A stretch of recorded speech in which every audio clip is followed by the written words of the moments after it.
Teenage Mutant Ninja Turtles rock and roll.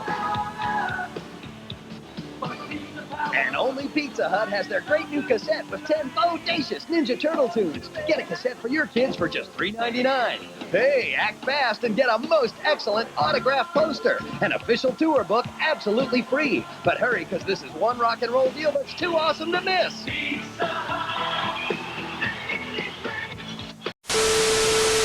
We now present Turtlecast, a six-part podcast delving into the history of the Teenage Mutant Ninja Turtles.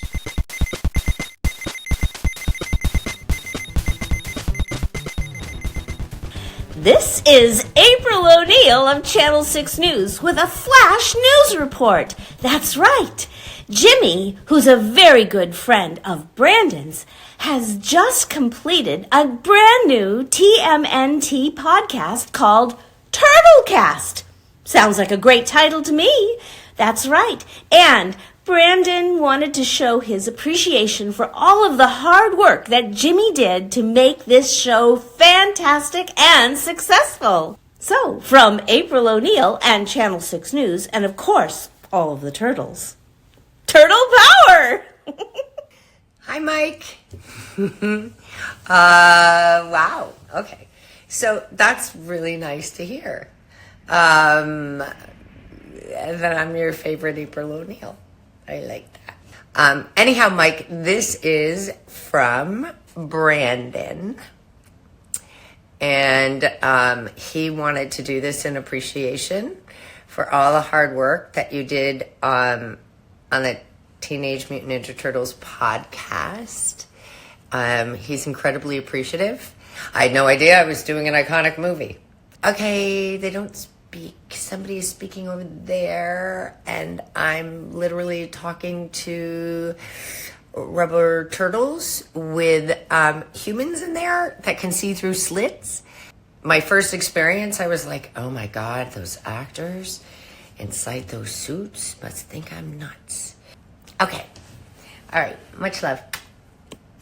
Surprise! Well, hello there, Billy. Your friend Brandon wanted me to swing by and say congratulations for completing this season of Turtlecast. Well done. Taking something from start to finish is not an easy thing, and you guys killed it. And my hat is off to you. I think you're onto something here. I hope you have many seasons, and it does. It just brings you and everybody who listens to it so much joy, because at the end of the day, that is why we do what we do. It's to create something that people will love. And so my friends, Billy, my new friend, and Brandon, and Turtlecast, everybody who's associated with it, because we all know that it takes a whole bunch of people to bring something to life. Congratulations on what you've accomplished, and I wish you many more seasons of this. Cowabunga, dudes. I'm Brandon. And I'm Jimmy. I'm Billy. And I'm Mike. And we are back for yet another episode of Turtlecast. And by the way, this episode is our final episode, at least initially. We came into this show with the idea to do a 6-part miniseries where we tell you everything you've ever wanted to know about the Turtles. Eventually, we'll probably come back and do some bonus episodes as time goes on, but this time around, we're going to talk about the finale free-for-all, because we're going to talk about a bunch of weird stuff, a turtle potpourri, if you will. But first, before we get into that, let's discuss the videos we just watched. We heard from our 3 favorite April O'Neils. And what do you guys think? It was amazing, Brandon. I was astounded. It was definitely unexpected. We had Renee Jacobs, of course, who was April O'Neil in the 1987 cartoon. We had Paige Turco, the Mike's favorite, April O'Neil from Teenage Mutant Ninja Turtles 2: Secret of the Ooze, as well as TMNT 3. And, of course, we had the legendary Judith Hogue, Billy's favorite April, and she gave us like all kinds of great information, and she listened to the show, which is amazing. She's an actual fan of the show, Yeah. which is Thank you so much for listening to the show, Judith. It was so great to hear from you. Any thoughts on any of the April O'Neil's guys? One, just awesome hearing from all of them. And it was actually pretty. Judith Hogue actually even like kind of dressed up a little bit and had like a little yellow button up under her she stuff. looked like April O'Neil. Yeah. Well, guys, this is our final episode so far. What has been your favorite topic that we've discussed, Billy? cartoons. Jimmy. I lost my train. Well, since it's the segment and episode that Judith Hogue listened to, I guess I'm going to say the movies. Yeah. The 1990s movies. Mike? That was my choice. Was the 1990 movies. I also just really liked the homework assignment on that episode, which Judith Hogue actually even acknowledged, which was Yes, she did. I love fun to it. hear that she liked our cast. I wonder which casting she thought was She weird. listened to your ridiculous ramblings, Billy. I'm guessing she was thinking of Billy. That's just I wonder if she sat incredible. there and like clapped when I said Harvey Korman. She's like, Yeah, I can see that. I can definitely I'd see watch that. this one. That's Yeah, exactly what I she can said. definitely see that. I'm trying to think, like, what did we say in that episode that she could have possibly listened to? My brain was searching. Well, that was the one that we recorded for 4 hours. did I so say? Right, yeah, that was a long Who one. knows? Very long one. Which episode did you guys learn the most from, do you think? The comic book for me. Probably still the comic book one for me too. Comic book and the TV one for me. The cartoon one for me, honestly, because I knew there was a lot of cartoons, but I didn't know the vast amount Right. of the different series, Yeah. how many there actually were. Right. Yeah, I know the different series, but I'd never watched them, so that was very. I learned a lot from that alone. That and the comics, I literally read almost 200 Teenage Mutant Ninja Turtle comics in a 6-month span, which was very. It was a lot to take in, but it was really, really worthwhile. And once again, thank you, all three of you, for this ride that we've been on, this Turtlecast ride. It has been fun, but right now, we got one more time to get going. We're going to talk a little bit about everything today. So thank you guys that are listening out there for joining us for episode 6 of the Turtlecast, where 4 middle-aged Mutant Ninja Turtle fans gathered to talk TMNT in Jimmy's apartment, where he tries his damnedest to avoid eye contact with all of us. I'm doing a damn fine job today. You are. Notice I put the screen in front of me. Yeah. Always hiding behind something. Now, after covering every turtle topic imaginable in our previous 5 episodes, we figured that our finale would be more of a showcase of some of the more fun and yet bizarre moments in TMNT history. The ephemera, as I like to use It's that gonna word. get weird, y'all. We are, to give you a little preview, we are going to talk the next mutation. Tonight, we are going to dine on turtle soup and cereal and pies. We will wish you a turtle Christmas. We are also going to pretend we didn't watch an adult video together right before we press record today. You mean the porn? The porn that we watched together? Yeah. 10-inch Mutant Ninja Turtles. Oh, man, we'll get there. And yes, we're going to talk about that issue of Teenage Mutant Ninja Turtles Adventures in great detail, involving a very, very horrible dictator from the past. But first, we are going to hit the ground running and go on tour as Jimmy talks to us about the greatest concert tour of all time. Jimmy, tell us all about the Coming Out of Our Shells tour. Well, before we talk about that, which I think that's the greatest fast food promotion of all time, we're going to talk about another fast food promotion and then segue into Coming Out of Our Shells. Let's do it. We talked about the VHS tapes, and that was the thing most people remember, but Burger King also had a proper Ninja Turtles kids meal. And this was the early days of the Burger King Kids Club, so we were just getting to know Kid Vid and all his diverse friends, when along came a collection of Ninja Turtle badges. Cut to the commercial, Jimmy. Now they're taking Burger King by storm. You can get one of your favorite heroes in a half shell every time you buy a Kids Club meal. Teenage Mutant Ninja Turtle badges. For a limited time. Only at Burger King. Cowabunga, dude. They each had a little doohickey on the back, and you could clip them onto a belt buckle or a t-shirt pocket or whatever.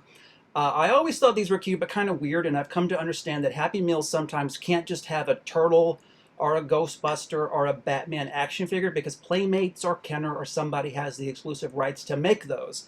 So they got to find a workaround. So you end up with weird shit like Ninja Turtle badges, DuckTales secret decoder rings, Ghostbusters, school supplies. Again, my favorite Happy Meal of all time.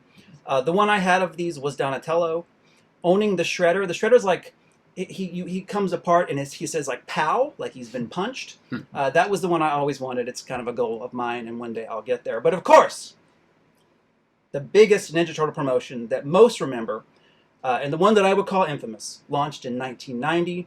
Again with the 1990, amazing. It's amazing what you could fit so much turtle happenings in 1 year, but damn it if 1990 didn't pack it all in. Of course, I'm talking about the Coming Out of Our Shells tour. Sponsored by Pizza Hut and featuring a cassette tape with tracks by the heroes in green, who decided it was time to put down their weapons and defeat villains through the power of music, as Splinter says. As one does, of course. A full-scale tour launched that same year at Radio City Music Hall, which was broadcast live on pay-per-view. How much did that cost? Do you have any idea? I should have looked that up. I bet it was still pretty cheap. I was wondering that because I actually watched it last night on YouTube, and I could not imagine people paying money for that. To watch on pay-per-view, I get going to it. Right. But watching it on pay-per-view, it was something. Pay-per-view was later followed by a VHS recording, and then a making of a video of that same VHS recording. It's crazy how much content they wrung out of this thing. I begged my parents to go to Pizza Hut, which is where the rich people eat pizza. That's what they used to tell me. My parents would always say that. Because that's still true. we were Little Caesars people. Because I had to have the tape. Because the songs in the ad sounded so cool. And regardless of the dubious nature of this tour and how ramshackle some of this looks, the songs are actually pretty awesome. You were saying the same thing. There are 3 legitimately great songs on this, in my opinion. Like, April O'Neil's ballad should not be that great. Like, that should be on the Monster Ballad CD from my youth. It is from Time Life. It is exactly. It is so good. And of course, the last song that they do, where they talk about that you can count on us. The very Motley Crue song. That one is fantastic. And of course, my favorite probably. Skipping Stones by Splinter, because one thing that a kid's musical needs is a Bruce Springsteen ballad. The closest explanation I've been able to come up with for that is that, like, he's their sensei, so him covering The Boss might make a little bit of sense. Oh, I didn't think about that. I mean, that is the closest connection I could come up with. I always fast forward through that song when I was a kid because it's so good. Yeah, I did too. When I was a kid. I can see why a kid would be bored by it, though. That's what I mean, Because, like, even watching that pay-per-view, they just show footage of somebody skipping stones on the river. Like, what is this really about? By the way, as much as I really like the music, this came out in the 90s, and it's the most 80s soundtrack there is. Yeah. The album went triple platinum with 3 million albums sold. Wait, what? Triple platinum? Triple platinum with 3 million albums sold. I mean, I had it, but I would never have guessed that. That sounds impressive, but realize the tapes were sold at $3.99 each with a personal pan pizza, so I'm not sure if that counts for anything, really. Wait a minute. Yeah, I mean, but... Still triple platinum. But you go platinum by selling X amount of cassette tapes at the time, so they sold that many cassette tapes. Then that's a weird metric to think about, because, like, are they selling cassette tapes to the different restaurants, and then the restaurants sell them, or are they recording what the restaurants were selling? Also, think about how much money, like, Pizza Hut made if they were, like, for $4 or whatever, that times 3 million or whatever. Yeah. Whew. Now, did it come with the pizza, or did you have to buy it the personal separate? Pan, I believe. Right, but it came with the personal pan pizza, or you had to No, buy you it? buy the personal pan, and then you'd additional $3.99 to get the tape. Worth every penny. I had the tape, but I wasn't of the age at the time to where I paid the money to buy it. Yeah. My parents. I'd say my mom probably got it begrudgingly. I mean, we went to Pizza Hut often because the rich pizza. We didn't think it was the rich. The rich bastards. That was expensive, according to the Humphrey clan. Eventually, the tapes would be something that you'd constantly find at Big Lots for 99 cents. I would find them there a lot. So Pizza Hut probably had a lot of leftover stock.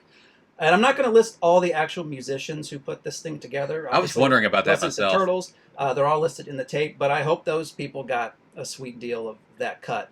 This is fascinating to me. Some Pizza Huts actually had jukeboxes with the Count on Us single on them. I honestly can't imagine anything more fucking sweet than walking in a Pizza Hut in 1990 ordering a personal pan pizza and kicking the jukebox like Fonzie and having Count on Us start playing. I wish I knew that kind of love in my personal life. That is fantastic. Well, the Pizza Hut in the 90s were the place to be. It so was. Has anybody watched the tour Recently? like in the last 10 years or something like that? No. And I've definitely not like sat down and watched the whole thing. I see clips of it here and there occasionally online. But I went to the tour when I was a child, but I didn't. Same. I haven't watched it. Go ahead, Jimmy. This is a digression, but Pizza Hut sponsored the tour. They sewed the tape. There's a Pizza Hut commercial on the 1990 movie VHS, and Pizza Hut gave out coupons to buy the movie, but the pizza chain shown in the actual movie, and one of those videos you just showed us, is Domino's. Yes. Yeah. Why is that? I wish I could be a fly on the wall for whatever happened. I don't know. I don't know why that is, but it always fascinated me. Even as a 10-year-old, I was like, well, why is it in the movie, and why does that? I just didn't understand it. Yeah. The tour started in late September at Radio City Music Hall. It went everywhere. The Grand Ole Opry, the Astrodome, Six Flags. This was interesting to me because I guess you all went. All three of Everyone us. other than me. All of us except for Jimmy went to this. Yeah, we Well, went. here you go. From February 6th to February 10th, it played every night at Louisville Gardens. That's here. That's us. It was Louisville Gardens. Dang. Yeah. 4 Okay. days. Yeah. 4 And days. then it played again a year later. They came back in 92 in February. Huh. They went to Mexico, Puerto Rico, France, and Sweden. 92. That was when they was kind of cooling off too. Yeah. So I got a big confession to make when it comes to this tour, and I've probably told many lies about it over the years. Remember, I was 11 when this came out. You were when this too happened. cool. Yeah. And I wanted the tape, but I didn't really have much interest in the live tour or the tour video or the making of the tour video. To this day, I've only watched clips of it. I've never seen the whole thing. Because even at 11, We should have had a movie day. even at 11, I knew this was cringe as fuck. You've watched the porn, but you haven't watched this. 11-year-old me actually coined the phrase cringe as fuck Cringe as about fuck. the tape. Brandon is going to talk about the Oprah interview later, and I wish he would reconsider. It's just so it's just so cringe. Everything about this tour and this pocket of the Turtle universe is visually ugly to me. The fake enthusiasm and confused cutaways to children in the audience is just the worst thing I've ever seen. I sent you guys a video of the second tour, Getting Down in Your Town, which mostly performed at various Six Flags parks. And it is somehow even worse than this original tour. Complete with That's tough. That is tough. And you also this complete with an overdubbed Casey Jones on stage. Meanwhile, somewhere Eastman and Laird are taking turns kicking each other in the nuts. I do love that serious Turtle fans look at this stuff and roll their eyes and go, "That's when Turtles sold out." Make your money whenever you can. I don't give a fuck. I love the nostalgia people have over this tour. That's why I have the figures, and God bless NECA for making them. They're unbelievable, even though, as I pointed out, they had to change the name of the tour. It's the for musical legal reasons. mutagen tour. And I have on the here. shirt. Yeah, I and was curious yeah, about that part of me as is well. like, I wish it said coming out of their shell. I agree. Whatever. I'm just still so impressed how hard Pizza Hut went in on this. Nowadays, McDonald's does a grape shake or a berry shake and says it's Grimace's birthday, and people eat it up. But it's absolutely nothing. Restaurants don't want to spend money on this type of stuff anymore. That stuff stays in kids. Hey, it's in me. It stays in kids' memories forever, and we've lost that, and it makes me sad. Yep. And that's the coming out of our shells tour. I enjoyed the coming out of the shelves tour when I was a child, from what I remember. I loved it as a kid. Yeah, watching it last night. I would say I really enjoyed watching about 3/4 of it, but it's way too long as an adult. The Shredder stuff is a little cringy, but what's fun is the pay-per-view. I'm guessing was it live, the pay-per-view at the time, because they have the intermission in the middle of the show. And it gets if you watch the pay-per-view, that's when it gets really slowed down because they start doing backstage segments with the Turtles. Because spoiler, at the end of the first act, Shredder takes over the theater. I like the backstage stuff. I think that stuff's kind of fun. But after you're watching all the musical stuff, it's a huge shift. So it's kind of off-putting in a way. I wish it were cut tighter because Yes, I said yes. I hate when it cuts to kids in the audience. I just yeah. can't because they're so confused about what's happening, They have no idea and it's what the just a fuck's going nightmare on. scenario happening on stage. But one thing I will say, the beginning of the second act, Shredder is there during the entire intermission. With Baxter, right? Yeah. Oh my God. And both of them are white guys, which is a totally I was different wondering story. what route they went Both Baxter. Shredder and Baxter Stockman. But the entire time, as they're getting ready for the second act to begin on the pay-per-view, they show what's going on, and Shredder is literally roasting children left and right. that part's good. It's amazing. He asks the kid if he tells the kid, "Oh, I saw you on a milk carton once." Yeah, that's true. Like he was like saying everything except for "you're adopted" to these children, and I loved it. And you could tell he was having the time of his life, and he's obviously just like singing them from the top of his head. But there's some weird parts in the show. There's like one part of the show where the turtles are just like, should we kill ourselves to save music? And I'm like, whoa, this is not a great message for anyone, let alone all these children. So the follow-up to that was no, right? Like, they didn't like say that and just like leave it hanging in the air for children to decide. It is so weird. That'd be great. I would love that. There's like, you know, they're like, all right, we're gonna off ourselves, but before we do, let's ask the children in the audience, hey everyone, should we kill ourselves? Hey, if you all clap loud enough, we won't kill ourselves. Exactly. It's like that episode of All That where Lori Beth Denberg said she was on suicide watch. Oh yeah, and then they just kept going. I love that you just brought up Lori Beth Denberg. Also, another thing about the if you ever watch it, I suggest doing a drinking game.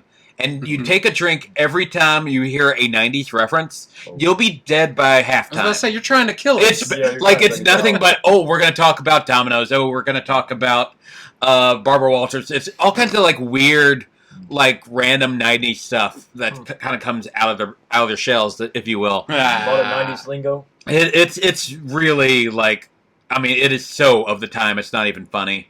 But as amazing as songs like Skipping Stones and Pizza Power are, this tour led to one of really horrible moment in daytime television history. And I'm sorry, Jimmy, we've got to talk about Oprah. You see, in 1990, Oprah cashed in on Turtlemania and devoted 40 whole minutes to the Coming Out of the Shells tour.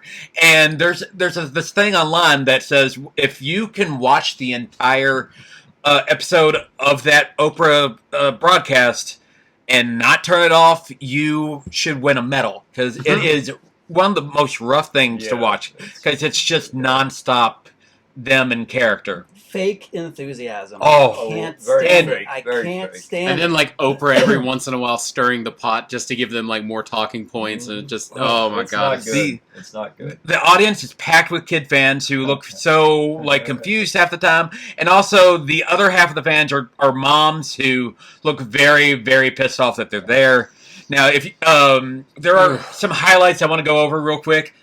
We'll end with the one that you're already thinking of. It's just like I wasn't even going to mention that. I was just going to say I can't decide if I hate Oprah more for this episode or Dr. Phil. I feel for Oprah. Because she's responsible for both of these monsters. But if you look into her eyes, you can tell she's like, we've lost this. The train is off the tracks. You can just hear her inner monologue of like paycheck, paycheck, paycheck, Now, paycheck, from I recall paycheck. from watching it, children ask questions. Yes, and that's one of the highlights is Okay, the kids keep asking the turtles about like fighting and beating people up, and the turtles have to keep sidestepping. They're just because we don't want to promote fighting.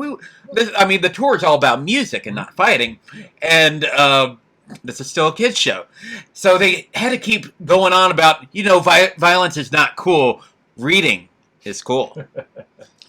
Teenage Mutant Ninja Turtles was right there. They just hit me. It was right there. That's why they should have called this tour right here instead of the musical mutagen tour. It's something. Other highlights include Oprah saying the words "party dude," which is weird to come out of her mouth. The Turtles call Oprah baby quite a few times, which is kind of disgusting. They're pretty gross in this whole thing. Oh, yes. They really are. And that's what we're getting at, too, right now. The infamous quote that's considered probably the most embarrassing moment in Turtle history, possibly. And a little bit of foreshadowing for this episode, if you really think about what we're going to talk about later. Raphael That's true. sits. And so Oprah asks the Turtles, hey, do you guys sometimes wish that April was a turtle? Which is a weird question in general. Did she come up with that? April just come up with this that? is hard-hitting. Oprah, This is hard-hitting journalism from our girl O. She's the best of all time, What right? answer did she expect? The children of our audience are going to I want don't think she was expecting this. Raphael said, and I quote, I am quoting here, I've been trying to talk her, April, into an interspecies relationship for months now. And then everyone starts laughing kind of awkwardly. And then Raphael also brings up, I guess she can't hold her breath for that long. What the fuck does that mean? That is... Were there... the kids were mortified. I say the kids' faces were... The pan to the kids, which I'm pretty sure was not doctored on that one. The Turtles, are the guys backstage improvising? Like, is this written, or like how? I don't think it's scripted. It's the people in the suits, ain't it? I don't think it's because they're always moving to. They're talking really well. It's very well put together. If there's voices in the back and then just acting out on stage, I would figure there's someone off stage who's doing a thing and like watching because their eyes are. I think you're giving them way too much credit. That's how it would normally work. No, that's fair. Because they wouldn't be able to make their mouth do anything in the suits. They were just the people in the suits giving the answers, and that's why the answers were so. Could the people in the suits have had like little Madonna mics on underneath the heads? Maybe that's what I think. That's what I think. So. Do you think Jim Henson saw this when this happened? I fucking hope not. Because he was alive in too much 1990. to want him to have to sit through that. Although, in all fairness, he would probably be more a fan of this version of Ninja Turtles. Cause it was anti the very violent. But still, who knows? There's word fighting, but he probably wouldn't have been a big fan of the suits because they look like ass. the suits they are rough. They are rough. They are very rough suits. Now, there was a way better interview with the Turtles. A year or two later, Barbara Walters interviewed the Turtles in the 1991 annual Oscar special where, she's promoting actual, real movies. Right. But Teenage Mutant Ninja Turtles 2 Secret of the Ooze was out at that time, and it was the hot ticket. So let's interview the Turtles. And they actually have the Henson, rubber really suits. good suits. Yeah. And they have the voices, correct? Mm-hmm. Yep. And in this interview, the Turtles blame Reptile Prejudice for their lack of Oscar noms, which... Hey, they were right. Godzilla never got nominated for an that is Oscar. true. That is true. Michelangelo calls Barbara Walters a dudette at once, which is different. But most famously, at the end of the interview, Donatello cries all over the legendary Barbara Walters with the most ridiculous sprinkler-esque tears to ever happen. Which, by the way, looked like blood in a Quentin Tarantino movie. But did you know that was actually a malfunction? Oh, that was not. So he was supposed to cry, but the water pump was not supposed to shoot out like that. Yeah, that's probably why she was laughing so hard. She was laughing like a harpy. It's really wonderful. was. Right. Well, it came out later that she didn't. That she was mad about it for it ruined her dress, which she noticed after the interview was over or whatever. I love that. I like that. But yeah, it's just the pump was going way too more powerful than was expected, and actor Leif Tilden was just like, okay, I've got to improvise, and he made lemonade out of those lemons, and just squirted those lemons right all over Barbara Walters because he takes the box, which I think is brilliant. Right, he's drying his eyes out with the box, and that is just. I think Mikey has the box. Yeah, I think Mikey Mikey's starts just dabbing his face with the box. Patting his face with the box. Yeah, is just the genius. box itself and not taking any tissues out. Just the genius of. But I think Donnie takes it from him at one point. The genius of Michelin Sisti.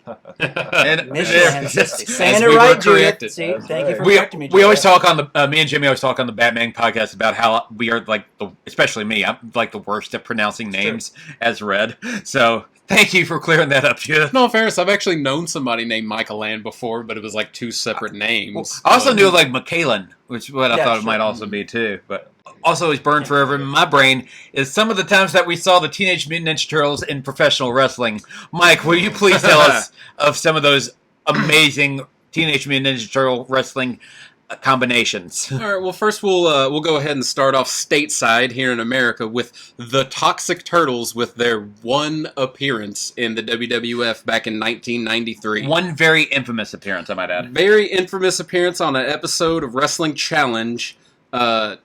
So as the story goes, Dwayne Gill and Barry Hardy, you had these suits, and they would take them with them to every taping. Dwayne Gill and Barry Hardy are just kind of jobbers. They were no-name wrestlers. They were known to enhance other talents, so they would lose all the time. Dwayne Gill later became Gilberg, which was a fun little bit. A parody of Bill Goldberg, who was wrestling for rival promotion WCW at the time.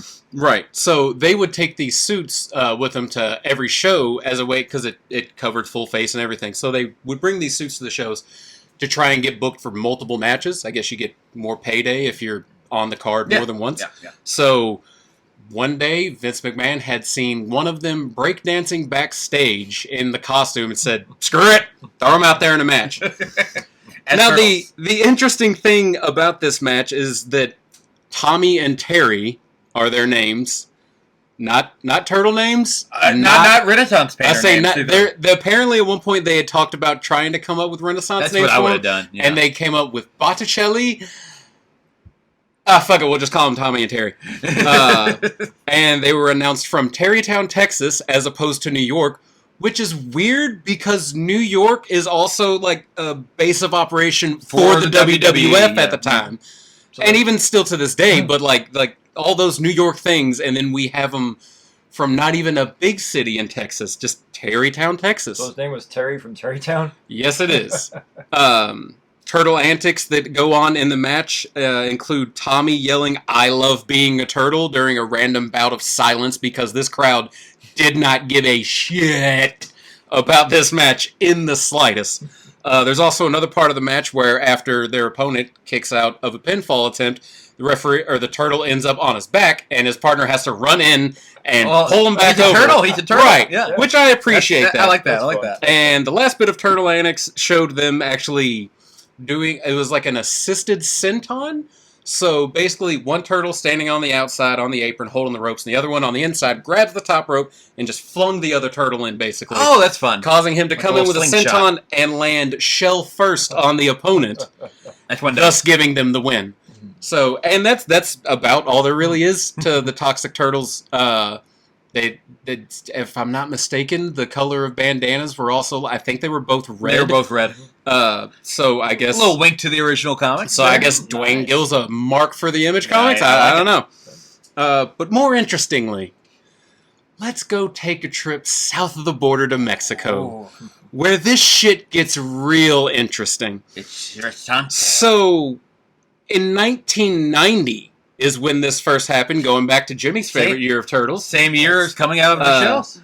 In the first Turtle movie. Las Tortugas Ninja make their debut, and there's so much that goes on with this. It's hard to even keep up with a lot of it because there actually ends up being 3 different notable Ninja Turtle knockoffs in Mexico, and they all end up fighting each other even at one point. Oh, warfare.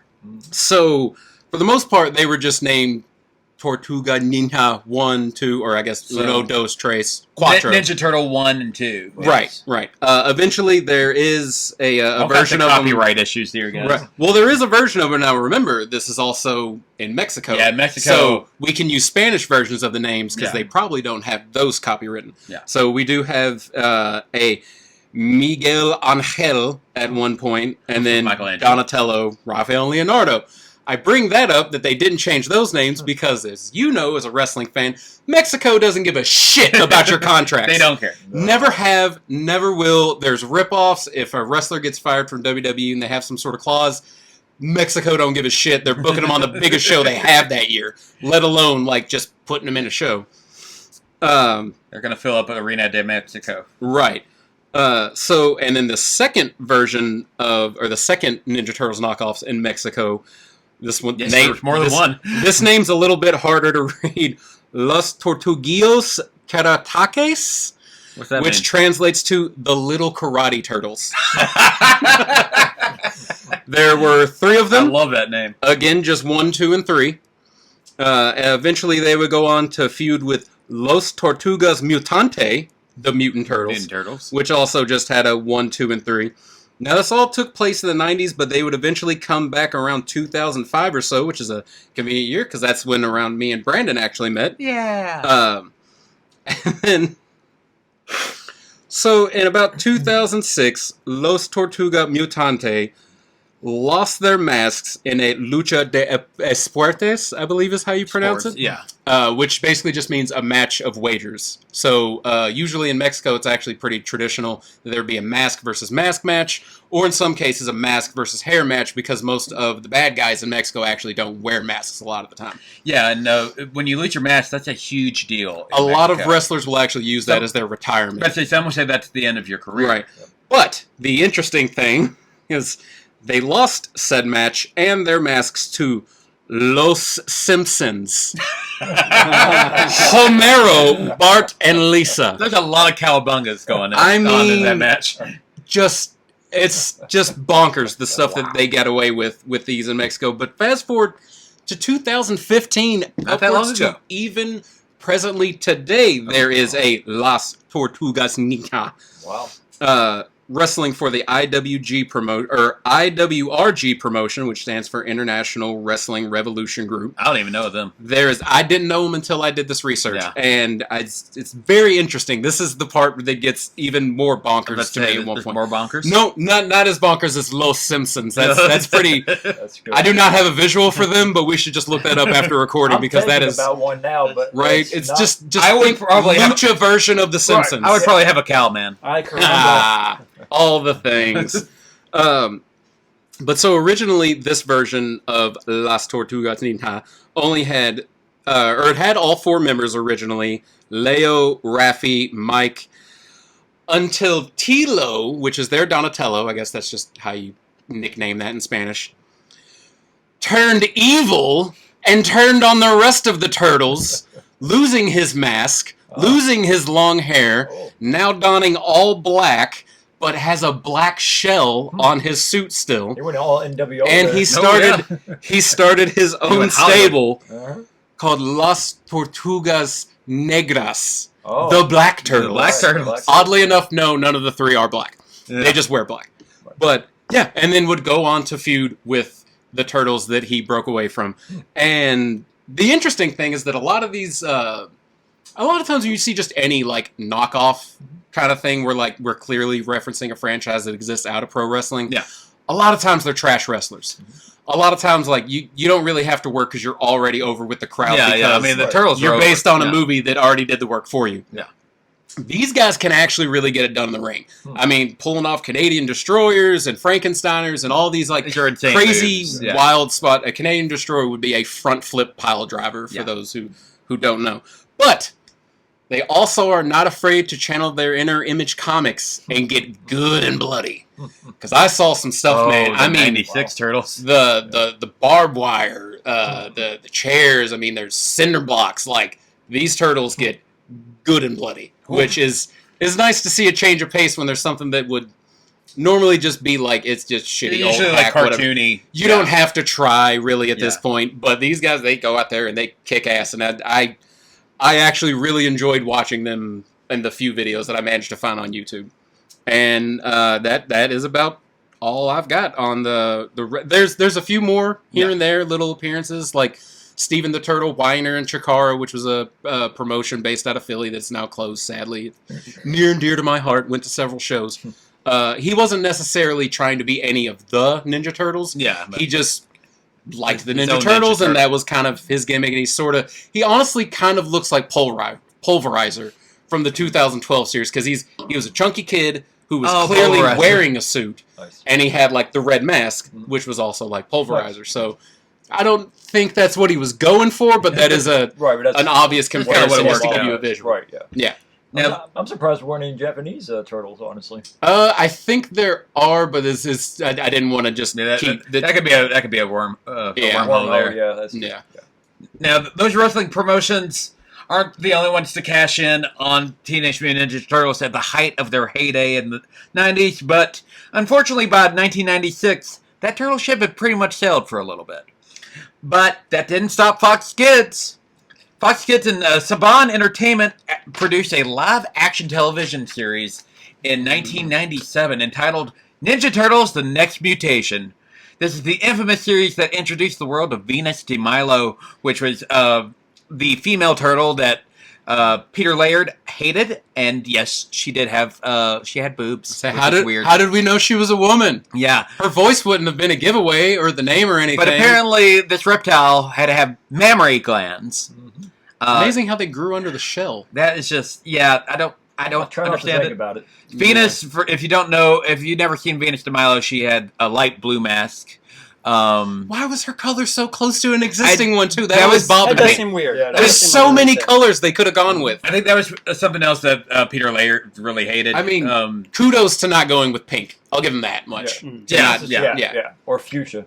There you go. Yeah, Laird hated the character. Eastman actually liked the idea of a female turtle.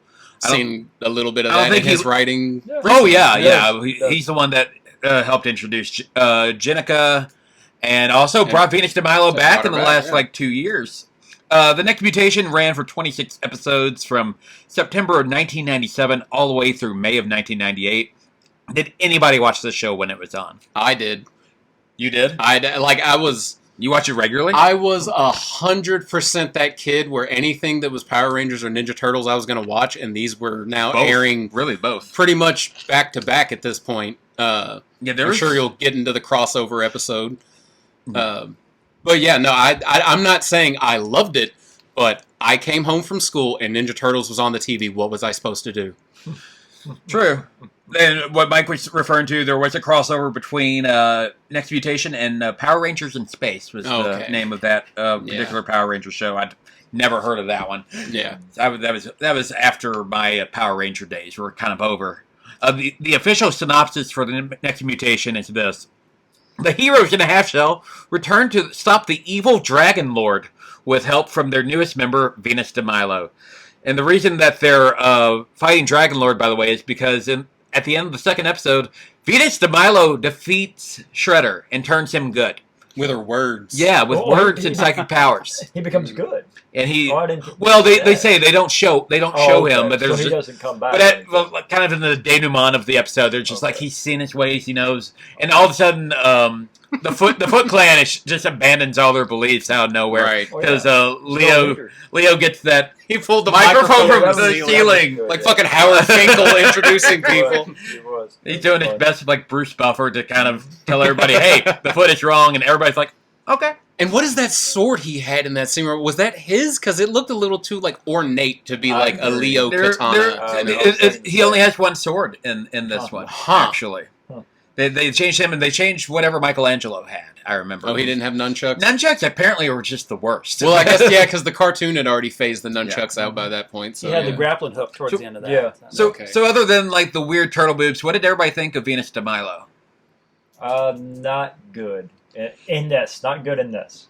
The actor, The actress is probably fine. the actress or whatnot. She, What?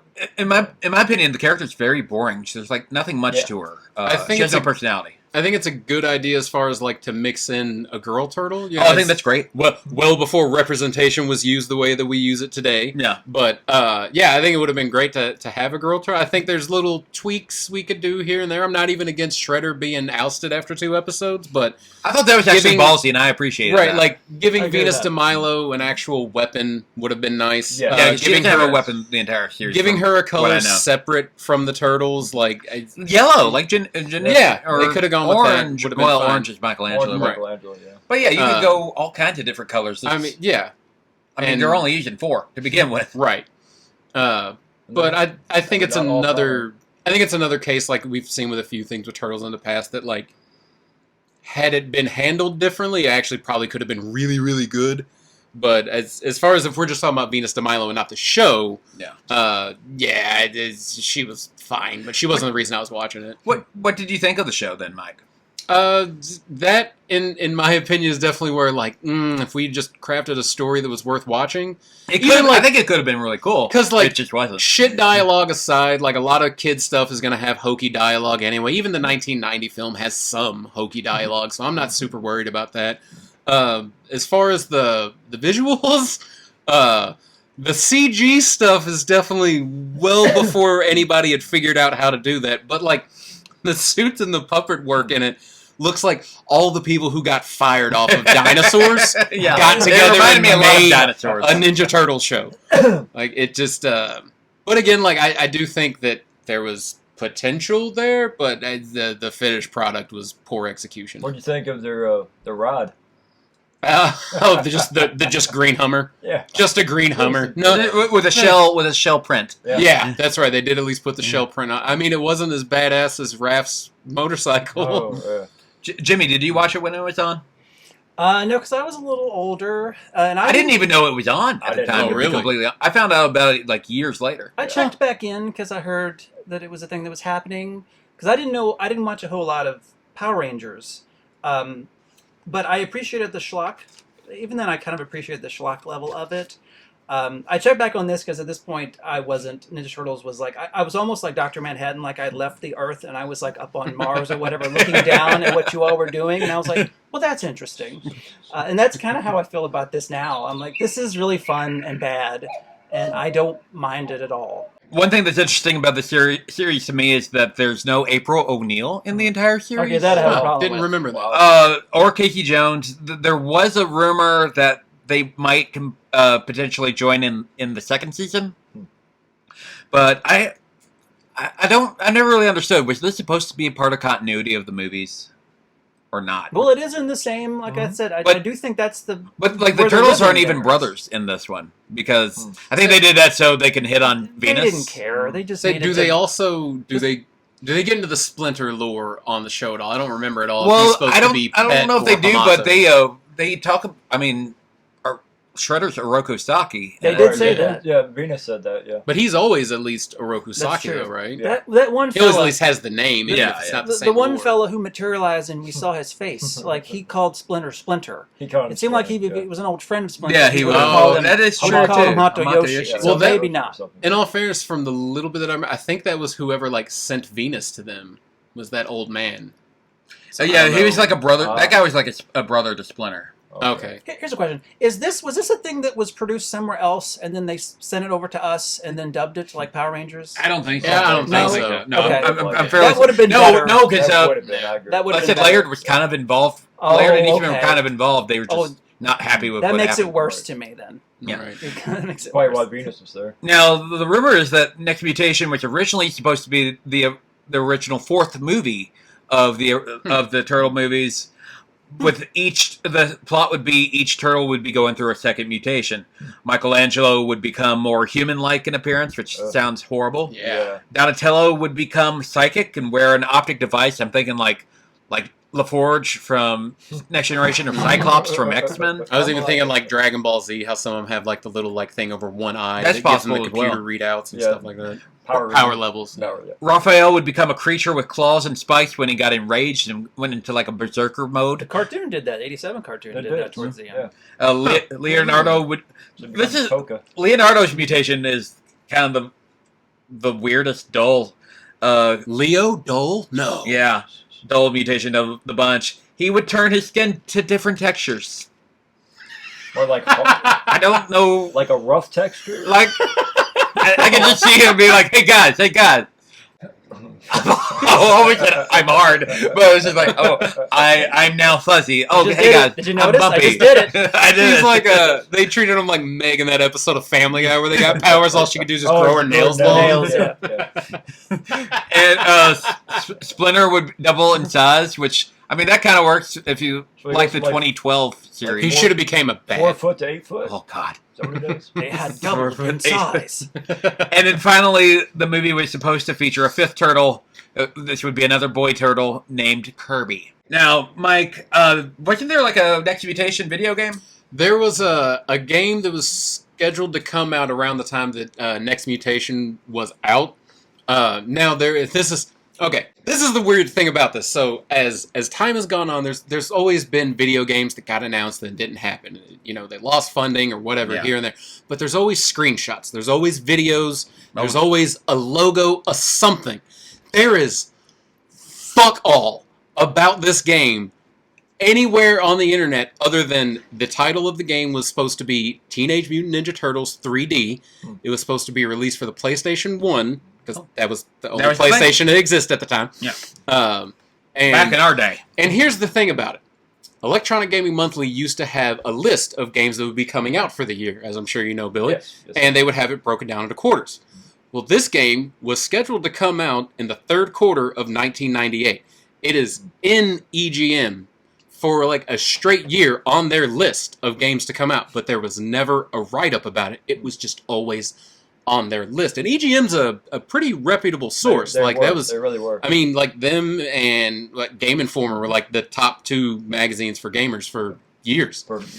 And then the third quarter of 1998 came and went, and the game didn't come out. there was no news about the game, and then it was just never spoken about ever because, again. I mean, the series was canceled by that Who's point, the- so I feel that's what happened. Now, if you thought Next Mutation was hard to watch, let me tell you all about Operation Blue Line. We actually watched this a little bit before we pressed record today. For those that don't know, Operation Blue Light, is it Line or Light? I have it. Line. It was Blue line. Line, yeah. I have it. Different things in my notes here. Operation Blue Line was a 1990 promotional video released by FHE and sponsored by the Southern California Rapid Transportation District. The video was made to inform kids about alternative travel methods such as railroads.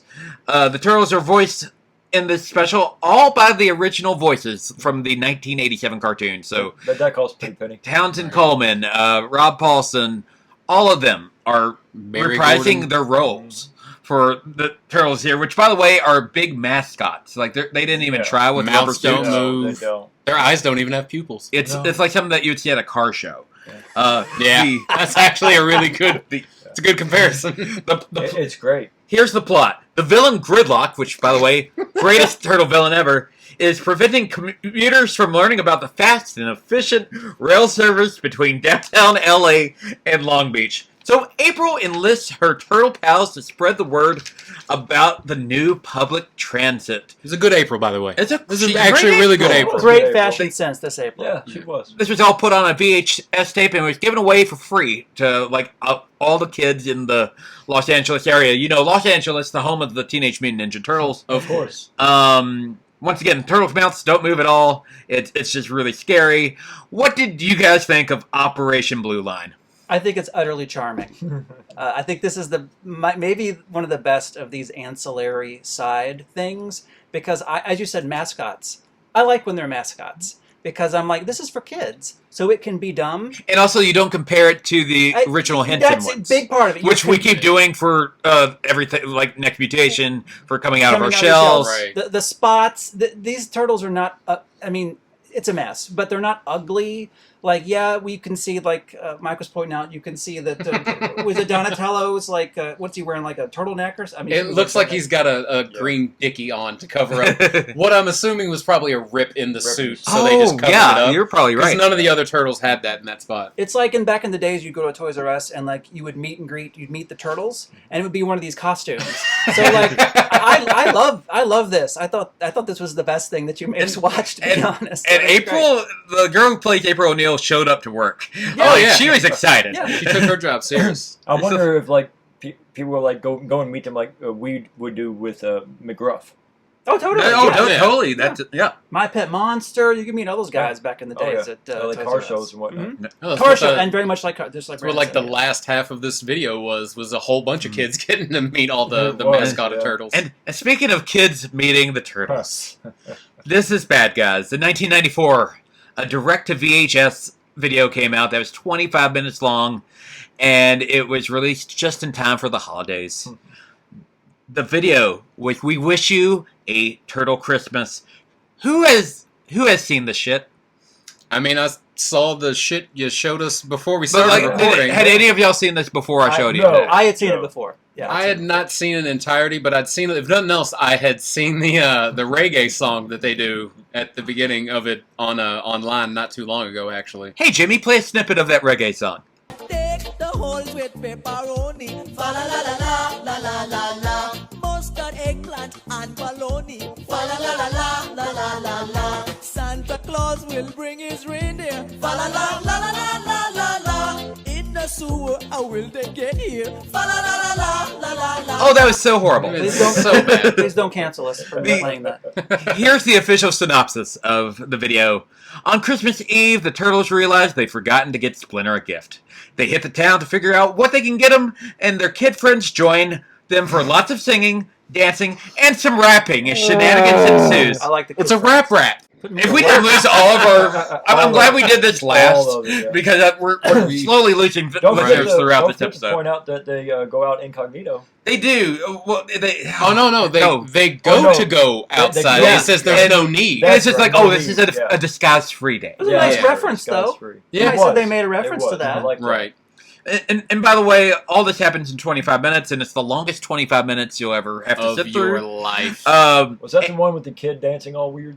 Oh, we're getting No, to that I think next. that was the We're getting next to that one. next. Okay, I Yeah. couldn't remember which one that was. And spoilers, the Turtles end up buying Splinter a framed plastic pizza for Christmas. Well, in 1994, also saw the release of Turtle Tunes with the exact same actors, the exact same suits, the exact same same shots. The story is, and this one is, the Turtles are given their own variety TV show by April O'Neil, who we don't see it in the VHS at all. I don't see hardly any of the characters. The whole video is them shooting the pilot where they sing and dance with children in the park. They joke with each other and they try to cook. Does anybody know? Did any of y'all see this before today? No. No, I didn't even know it I had existed. never heard of this. I've seen some of this before. Yeah. Riveting stuff. Mike, save me here and tell me about one of the most bizarre incarnations of Teenage Mutant Ninja Turtles, the anime. Well, first of all, I just want to say that I was super interested to find out that this even existed, because I believe it's on our cartoons episode. I actually say, like, I am all about the idea of, like, a true blue Ninja Turtles anime. And it is very true and very blue. Because Rise is kind of like an Americanized anime, so, like, it just kind of leaves you wanting more. But this, coming from, I apologize for all these names I'm going to butcher while I talk about this. Judith has our back. Subaraya Productions and B Media on May 21st, 1996, released a VHS into the world, not the world, but at least Japan. And said VHS contained two 25-minute episodes. Episode 1 features not only the Turtles sporting their look from the 1987 animated series, they also transform into the Super Turtles, which is based on the Super Mutants toy line that Jimmy spoke about in our previous episode, from 1995, a whole year before this anime was to be released. Episode 2 also features the Turtles with their 1987 appearance, but actually in this one they transform into their metal mutation forms, which Jimmy also spoke about in the previous episode. I believe we actually had a good laugh at it trying to figure out what the fuck we were looking at. It all connects. And then later that night, if I'm not mistaken, was when I watched this for the first time and everything made sense. The music in this show. We'll get into the story in a little bit. Get ready, Jimmy.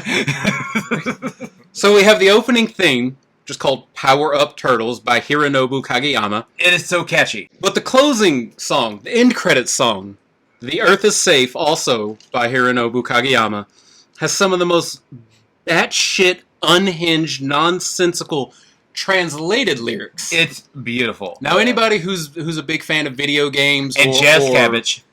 Yeah, and Jazz Cabbage. Has probably seen some like literal translations from Japanese to English and seen that it just all your base are belong to us. Exactly. If that means anything to anyone listening out there.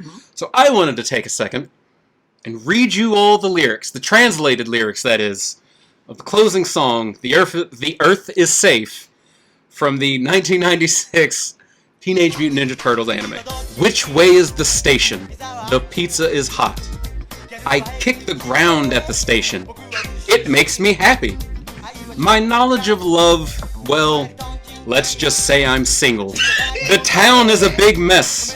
Turtles are dancing with swords. Anyways, a love song. The Earth is still doing fine, though the moon's been swept away. We're doing better than our future. Turtles. Turtles. Gum. Your gum. Chew your gum properly. If we try to just stop dancing weekly, our hearts will be happily jamming. If everyone would dance and smile, the angels on high would dance too. Excited dancing stops the darkness. Our hearts will be happily jamming. If everyone would dance and smile, the angels on high would dance too. Obviously, that has everything to do with the Teenage Mutant Ninja Turtles. So. That sounds like the best deaf poetry reading I've heard in a long time. I mean, just... and I mean, did they even try to translate it, or were they just watching? Oh no, it's translated. Oh, I know, but I mean, about the words that come back. Well, let's say I don't know watching the if clips and just like I don't know if somebody tried to make sense with the way what you just heard was me pausing the video every 2-3 seconds to write the next line down. Right. So this is taken straight from the episode itself, straight from their translation. First time I saw this with Mike, we both had some jazz cabbage, and it's one of the greatest moments of my life. I had already watched it at least 3 or 4 times at this point. I can't get enough of this anime. I'm so mad there's only 2 episodes. I want more of it, yeah. Yes. I want more of this. Did we talk about Krang's voice? Oh, we absolutely can. So Krang's voice is the most high-pitched, annoying thing in the world, to the point where there's even in episode, he's trying to convince Shredder and Bebop and Rocksteady to carry out a plan. They don't want to do it because it's going to result in Earth being destroyed and them having to go live in Dimension X.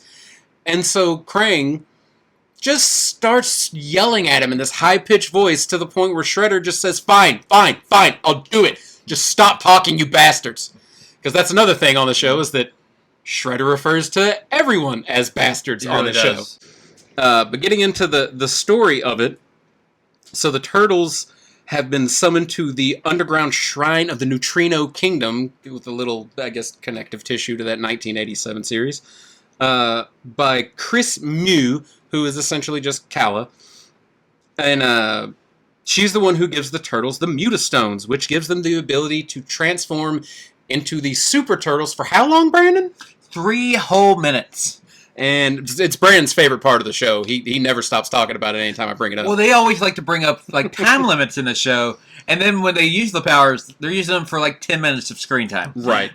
But as the show goes on, you also find out that there's a Dark Mutastone. So Krang, Shredder, Bebop, and Rocksteady need to get a hold of that, and that ends up giving them super versions of themselves, which I showed to the guys earlier before we started recording. How did you all feel about these mutated versions of Shredder, Bebop, and Rocksteady, or even the mutated versions of the Turtles? I kind of like Bebop and Rocksteady were okay. Shredder was batshit crazy. Mm-hmm. The Turtles looked like Wolverine, like Gundam Wolverine. They do kind of have like a Wolverine mask like. I absolutely love when they have the 1987 designs in there because it looks really good when they have the classic looks on there, and like April O'Neil looks amazing in it too. But yeah, once they also, and I think Krang looks awesome. Mm-hmm. Yeah. But once they start changing, it just be like, I don't know, it gets really anime. I was saying, it is too anime for my proper 90s Japanese anime. It really will, yeah. Even the scene with like Splinter stopping the spirit orb, I love that. I was definitely going to bring that up in a sec, because that's one of my favorite scenes of the whole thing. But yeah, the mutations, though, I'm with Brandon on the exact same page, pretty much. They look like Ronin Warriors / Gundam. Well, you did point out that Shredder looked like Chrome Dome, and that I don't know if they meant to make that reference or not. Maybe. Yeah, this is like just a Booyah base of fun. I watch these and I think the translations are fun, and Splinter doing that thing that he did was fun. It's ridiculous, and I like I said, if there were more of these, I'd probably watch them, and I think the music was pretty dope. Mm-hmm. It's definitely catchy. Oh yeah, you'll be singing the "Go Go Turtles." Go Go Turtles! I'm still singing it right now. All right. Notable moments in the first episode has the Turtles performing the super mutation where they combine to make the Saint, which is the essentially combiner robot that the Turtles turn into that is all white. Kind of like Voltron, kind of like Power Rangers. Right. And they can hold that form for 100 whole seconds, which they totally stick to. Yeah. Along with that, Shredder actually has the same communicator that he uses in the 1987 series to talk with Krang at one point on the anime, which I thought was a nice touch. Very nice. The Krang calling Shredder a word that we won't say again. Shredder turning into a dragon. Splinter and Krang actually come face to face at one point, which is pretty cool because that hasn't happened a lot in the past. And as previously mentioned, same voice actor. At one point, Dragon Shredder, as we'll dub him, grows to kaiju sizes and throws what can only be described as a spirit bomb straight out of the not pages, but straight out of Dragon Ball Z. Mm-hmm. At Splinter, who then, and not in any type of mutated form, mind you, he's the only one in the story at this point who's not mutating or anything, grabs it with his bare hands paws, whatever, and then just slams it straight down into the ocean.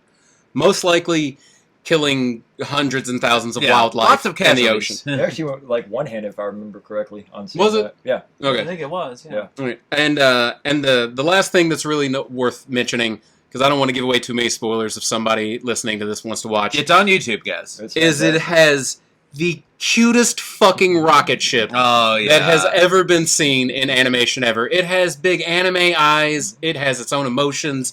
It skedaddles at the end of its scene. It's very cute. It is just fantastic.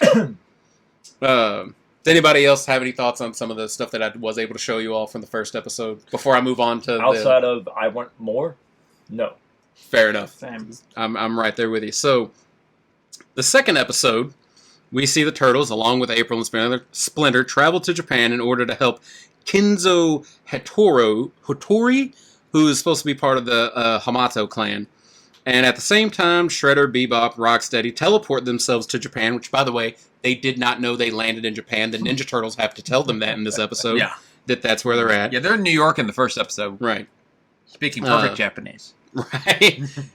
In order to steal the Tablet of the Seven Elements so that they can gain the powers of the Guardian Beast, which, spoiler, literally all of them, the Turtles, Shredder, Bebop, Rocksteady, all end up doing it, and they all end up with their own different Guardian Beast forms. I always thought that was a really interesting thing. Like, even in this show or whatnot, but any other show, like, as soon as they get their powers they've never used before, they automatically know how to use all the fucking powers of this newly acquired power. Notable moments in this episode include Krang simply annoying Shredder, Bebop, and Rocksteady into doing his bidding. That's fun. The Shredder Gang and TMNT try to fight on top of the Bullet Train at one point, but unlike every other cartoon, movie, or TV series you've ever seen, they acknowledge that it's moving way too fast, and they all fall down in the process. At one point, Shredder and his gang and the Turtles all run straight up at a 90-degree angle on foot up the side of a castle. There is no grappling hooks involved. There is no superpowers. They have not mutated at this point any more than, their initial mutation. Even get tired at one point and just start crawling. So it's not even like a matter of momentum took them up the side of this wall. At which point, Leo actually points out to, Kinsey, who they were helping in the story, that, hey, isn't this a castle? Wouldn't it, have stairs on the inside we could have taken instead of doing this? And then there's just a big, awkward silence, and then Krang chimes in without being seen, calling everyone dumb shits. That is fantastic. This time, Shredder's mutation was more akin to, a white tiger Zord, straight out of Ninja Turtles. Really even had, the big white tiger face in his chest. And the episode ends with all of our heroes celebrating on top of the hidden fortress, which collapses seemingly for the sake of comedy and no other reason. And that didn't make any sense. That is the entirety of the 1996 Ninja Turtles anime. If you're looking for it on YouTube, the title is Mutant Turtles: Superman Legend. Search and have fun. It's a lot of fun. It's great. It's a lot of fun.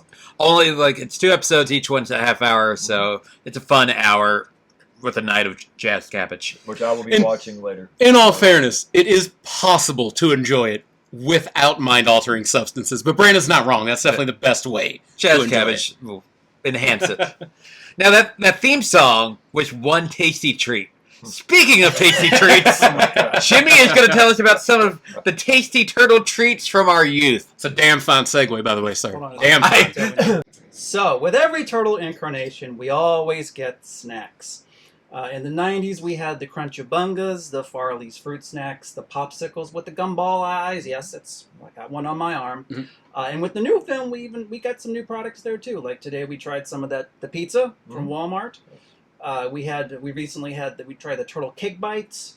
Yep. And the Pitos, I thought they were mostly okay, right? I really liked the chips, actually. They were like vegan chips, right? Kind of like vegetable things. Yeah, I actually thought those were pretty good. They were actually really tasty, yeah. Pretty much just existing foods with a TMNT logo slapped onto them kind of thing. Oh, 100%. Yeah, that's all it was. But there are a few things I wanted to highlight from back in the day, and one was described on the box as crunchy, sweetened Ninja Nets with Ninja Turtle marshmallows. It's Teenage Mutant Ninja Turtle cereal. Look! Bringing kids our Power Pack new series. But Shredder wants it. We must take that power. Yeah, let me have it. Let's give it to him. Oh, no, but Ninja Net. Down, dude.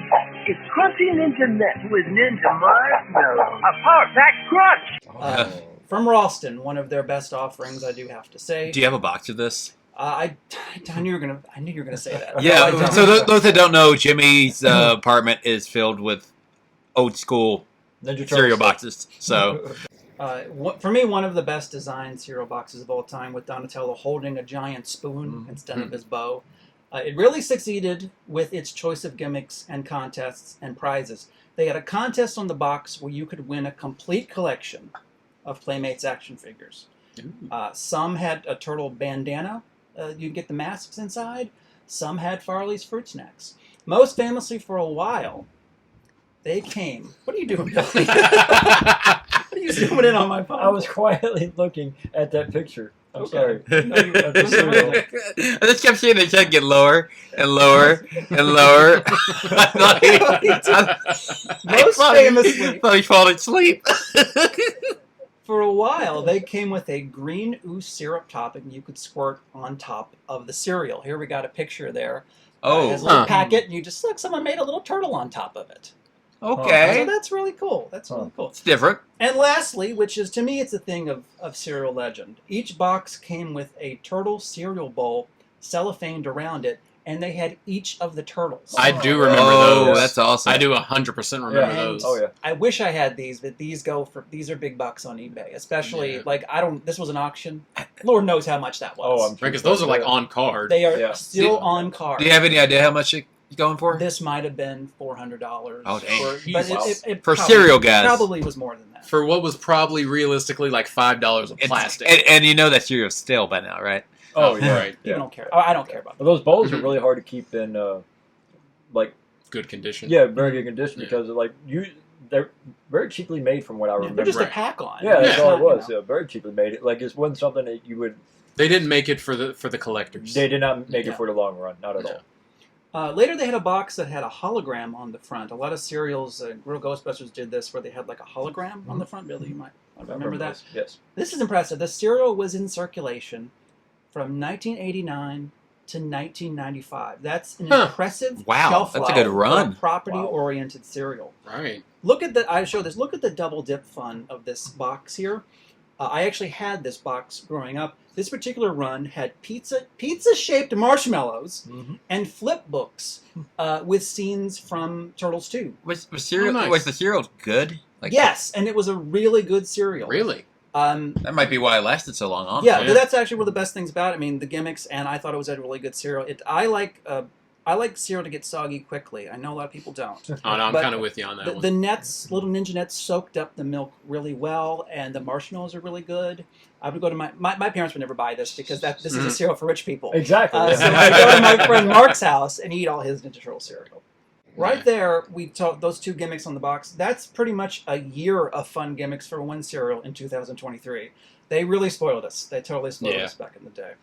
But most people of a certain age always go back to the turtle pies. Heroes in a half shell are making a surprise. Teenage Mutant Ninja Turtle Pie. Fresh from the sewers to you. Their minds are delicious, you know that's true. Because they're filled with mutagen goo. Vanilla pudding, you got the tastiest, flakiest, greatest crust. Even better than our pizza. And it's green like us. Teenage Mutant Ninja Turtle Pie. Fresh from the sewers to you. Radically sweet. You can't beat it. There's a free turtle sticker inside. That's me. New from Boston. Teenage Mutant Ninja Turtle Pie. Fresh from the sewers to you. Hostess Turtle Pies, which launched in '91 for a very limited time. Filled with vanilla pudding power. And it was a limited time because my father reminded me about that, and we'll get to that in a second. Hostess took their regular vanilla pie and smeared it with a green topping and released that into the wild. It did not look appetizing. Each came with a sticker inside or a trading card, like Turtles 2 was about to come out, so sometimes it came with a trading card for Turtles 2. They are pretty fondly reminded by a lot of people, not me, but by most. Change.org has a petition to bring them back. Okay. They were recently referenced on an episode of Always Sunny in Philadelphia, like Charlie spent all the money to get a box of turtle pies on eBay. But I have a different view of this particular product since my father worked for Hostess for approximately 100 years. And we had these pies coming out our fucking ears in 1991.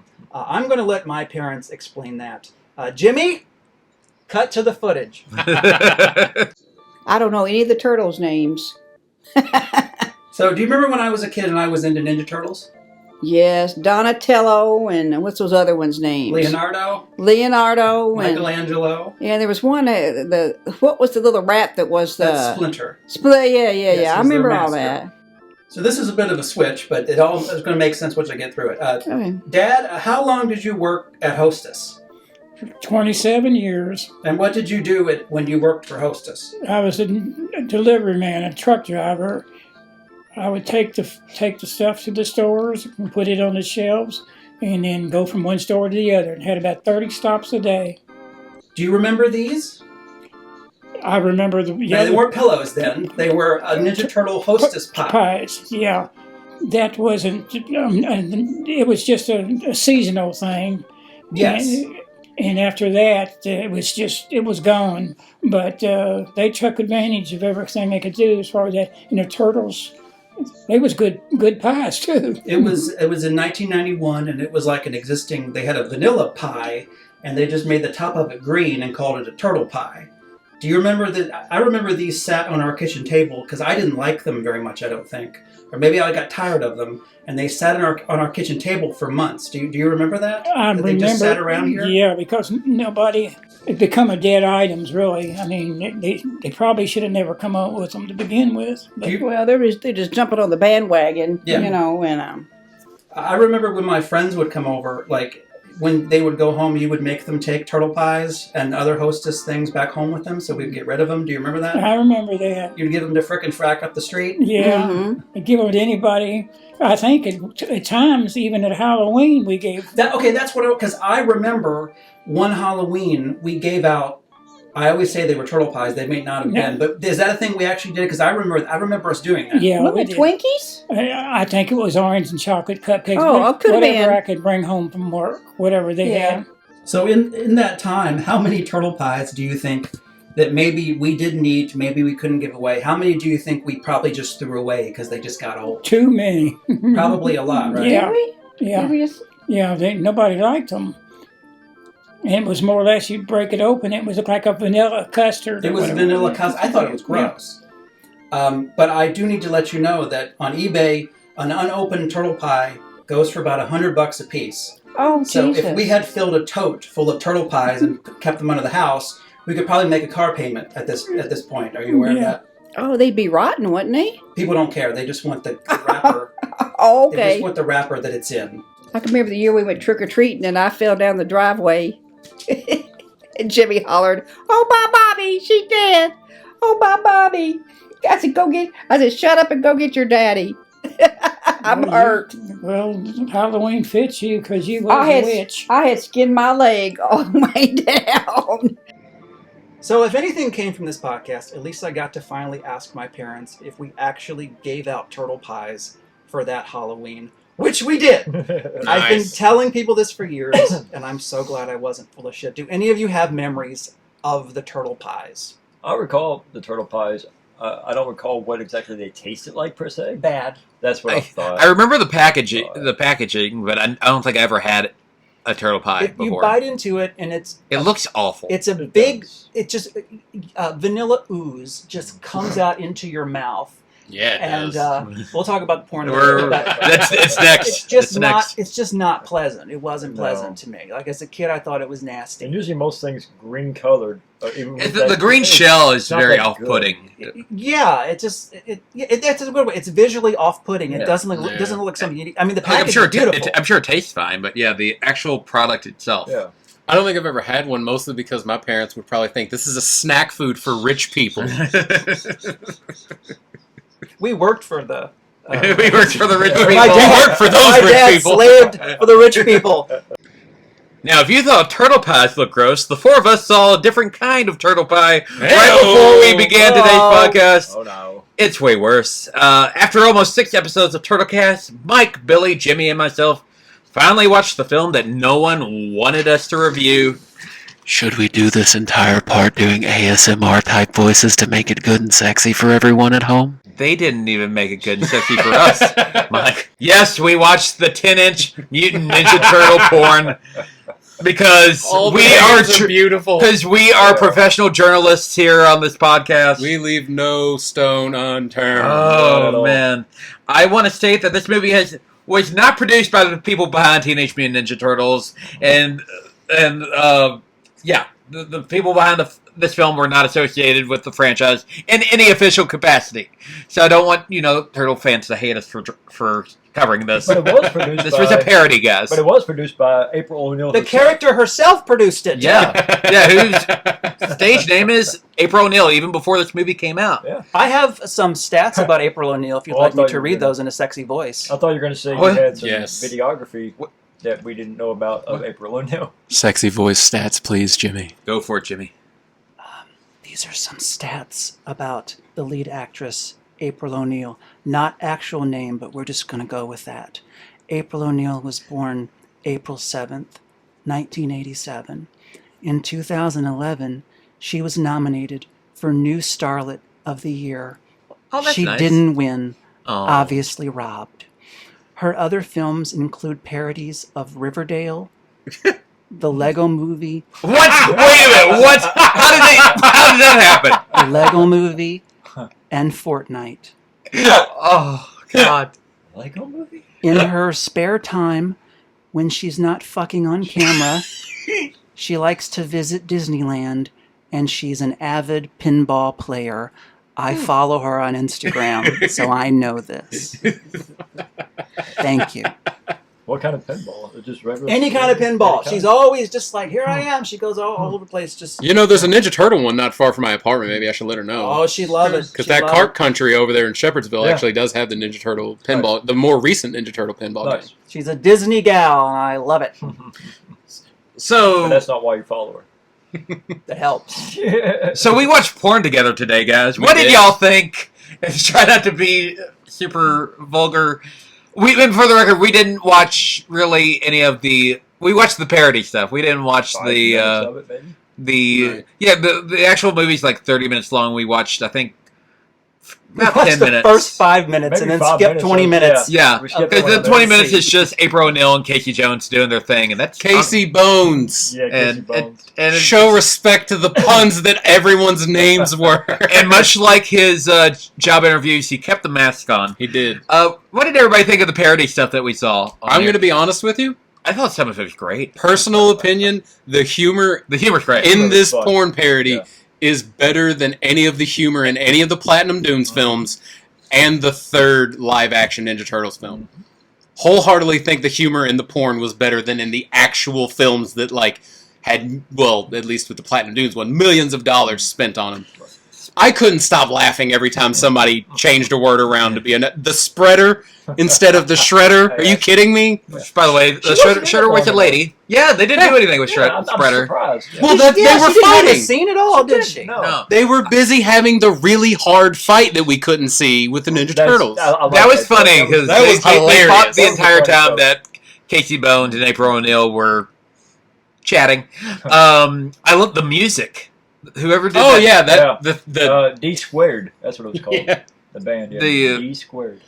The Teenage Mutant Ninja Turtles theme song is a great. banger. Like it's very professional too. Oh yeah. And for what it's worth, those listening, you can get it on Apple Music, and I'm assuming Spotify as well if it's on Apple Music. And you can have some jazz cabbage while you watch it. We stop talking about weed in this episode. Jimmy, what was your favorite part about this porn parody? Favorite part? I don't know about favorite part, but I appreciate this is made by Wood Rocket. That's the name of the films or whatever. And like April O'Neil is kind of involved with Wood Rocket, and like they're basically like they're just like some hipsters that like make porn. You definitely know they're nerds because they're just a bunch of nerds that make movies. Bunch of turtle puns. Like the ones about Fortnite. Like those are all ones that they made. I wish Splinter were in it more because he just says I'm a furry. And I forgot about that. I think that made it hilarious though. He's barely in it. He should have had the scene with the spreader. He should. There you go. Oh man, Yeah, you could have ended that feud. Yes, exactly. We just made it better. Lot of work that was put into that opening credit sequence. Oh yeah. Oh, Like yeah. there was like and animated turtle dicks and whatnot, but like there was just that had bandanas on it. Right, each one of the dicks had like the color appropriate bandana on the end of them. Now the adult movie wasn't okayed by those in power of TMNT, but there's one story that did get signed off on. We talked about it briefly in episode 1 when we talked comics, but after recording that episode, I found out that there was way more information to that story, and I needed to share it with you guys here on the finale. We got to talk about the time the Turtles came face to face with Hitler. You see, listeners, you're going to want to sit down for this one. Teenage Mutant Ninja Turtles Adventures issue 64 was published by Archie Comics. Remember, Archie Comics. This is a book for children. Right. In episode 1, I mentioned Hitler's brain being in an Armageddon machine, but there is so much more. So, Hitler's brain in this story, it's alive and well, it's in a robot, and the Turtles follow that robot to the past. Yes, the past, as in the 1940s. The Armageddon machine wants to meet up with OG Hitler. The Turtles destroy the robot, but wait for it, they run into the original Führer himself. You said OG Hitler? Yes. Original recipe, mustache, and all. Sorry, Captain America did OG Hitler. You did. Yeah, but it was not in the 90s in a kid's cartoon, kid's comic book. Now, Raphael takes the opportunity of a lifetime and punches Hitler's lights out. There we go. Somebody Have you guys seen the picture of that? I have not. No. Hold on. I'll get that I believe I've seen the picture of when Captain America did, because he punches Hitler too, right? Yeah, but not with such. Oh shit! Why is he wearing a hat?